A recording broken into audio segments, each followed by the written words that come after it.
In this lesson, I want to talk about the imperative mood in Latin. It is possible to talk about this at considerable length, but I will try to keep it to the essentials. I'll begin with the meaning of the imperative mood. What is it?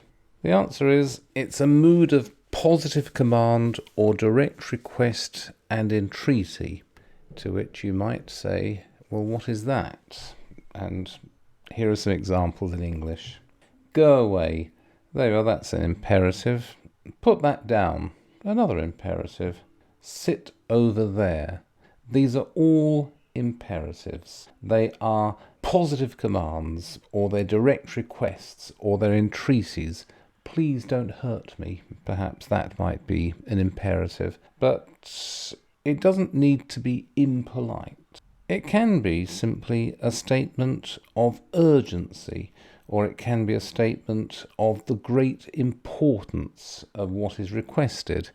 Here is what is probably the most famous imperative in modern British history. Stay at home, protect the NHS, save lives. 3 imperatives, one after the other, all trying to express the great urgency or the great importance of what is requested. And that is the imperative. There's not much to it in English. There it is. And there isn't that much to it in Latin either. Let's see how it's put together. The imperative is made from the root of the verb, and I assume that you have seen my earlier videos on how the verbs themselves are constructed in Latin, so I will not explain what I'm doing, but the imperative is made from the root of the verb, plus the connecting vowel, again I refer you to my earlier videos if that isn't clear, plus the personal ending, where appropriate, and that's something I'll come to a bit later. The imperative mood is constructed from the root, the connecting vowel, and the personal ending of the verb. Let us begin with an example. Ama, love, love me. You over there, come here and love me. An imperative made up from the root of the verb am plus the connecting vowel. That is the vowel that, if there were one, would connect the root to the personal ending or to the tense marker. That is the singular. The plural, amate. You, several people over there, come here and love me. Simply put, therefore, the imperative is made up in the second person singular from the root of the verb plus the usual connecting vowel, and in the second person plural it's made from the second person singular imperative with te added to the end. So ama, you single person over there, come here and love me. Amate, you several people over there, come here and love me. Here, in an apparent complication, is a third person singular imperative, amato. Let him or let her love. And here is another apparent complication, a third person plural imperative, let them love. However, although these imperatives exist, they are not often used.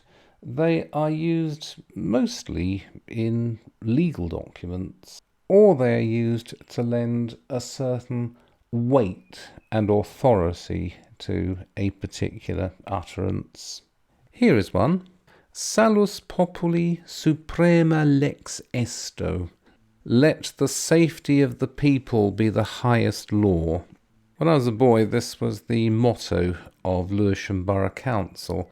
I imagine they've changed it now to something in English and something less interesting. Normally in Latin, you'd express the idea using adjussive subjunctive. Salus populi sit suprema lex. But as I said, the third person imperative gives a certain old-fashioned weightiness to a particular utterance. You can see this in Book 6 of the Aeneid. Procolo procul este profani, the Sibyl's command before she leads Aeneas into the underworld. So much, however, for the uses of the third person imperative. As I have said, it is not used very often. You need to know that it exists. You certainly need to be able to recognise it when it is used, but I do assure you it is not used very often, and you will not encounter it very often. Therefore, let us continue with how the second person singular and the second person plural are constructed for the imperative. Mone, moneto. Oh, let's ignore the third person imperatives. Mone, monete. There you are, constructed on exactly the same principle as ama, amate, taking account of the different connecting vowel for that particular verb. Nothing difficult there. Once you have the basic pattern from amo, you can do most of the other verbs, certainly monio-type verbs. Except, of course, once you get to rego-type verbs, that's third conjugation verbs, those are always a bit tricky. If you've seen my earlier videos on the Latin tenses, you'll notice that everything is perfectly regular, perfectly easy to understand, until you get to rego-type verbs when the exceptions begin piling up. But broadly speaking, rege and regite. It may not be quite the connecting vowel that we expect there, but it is a connecting vowel, and it follows much the same pattern as mone, monete. And the capio-type verbs, again, those are a little irregular in their constructions, but there it is. Cape, you snatch this up. You take this. Capite, you people take this up. And then audio-type verbs, audi, audite. I think all I would point out with regard to audio and rego-type imperatives is the length of the connecting vowel. With audio-type imperatives, the I is long, therefore audite, whereas with rego-type imperatives, the I is short, therefore regite, regite, audite. A considerable difference for the Romans, who could hear quantity much more clearly than we can. A considerable difference indeed to us, bearing in mind that although we may not hear quantity quite as well as the ancients did, we can certainly hear the accents. But I continue. There are some verbs, mostly third conjugation, which are a little more irregular than the others. They're irregular in the sense that the second person singular imperative has no connecting vowel after the root. Here you have dico, which as an imperative becomes dic. Speak. You person over there, individual person, speak, dic. Or you people over there, dicite. Or duc. You single person over there, lead me away, duc. Or you people, lead me away, ducite. Or imperatives made from facio, to do or to make, fac.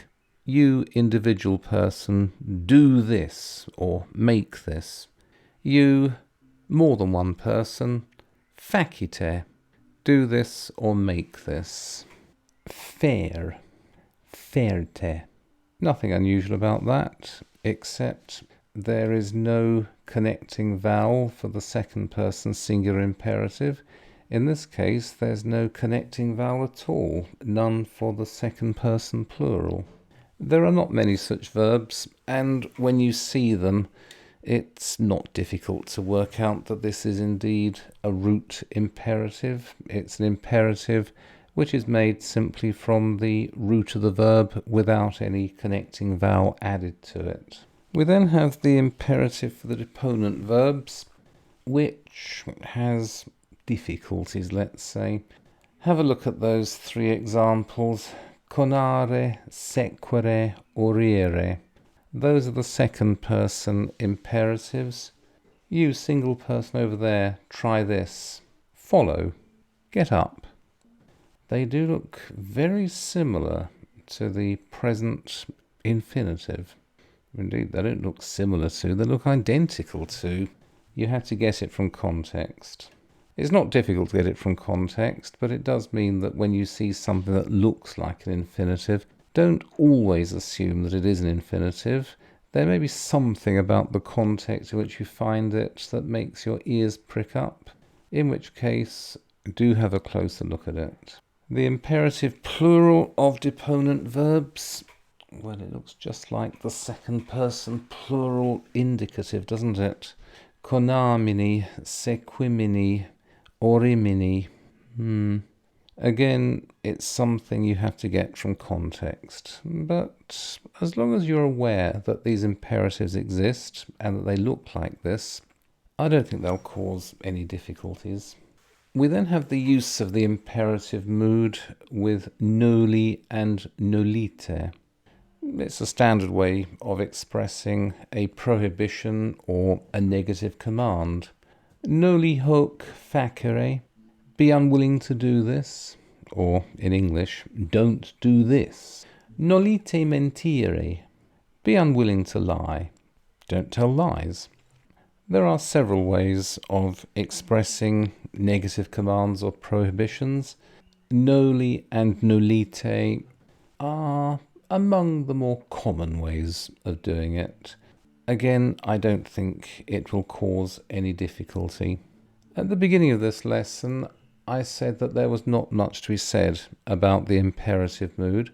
I'm sure that there is a great deal more to be said about it than I just have said. But this is the basics of it. As long as you are aware of what I've said in this video, you will find that the imperative gives you no further trouble. So thank you for watching, and please make sure to watch my other videos.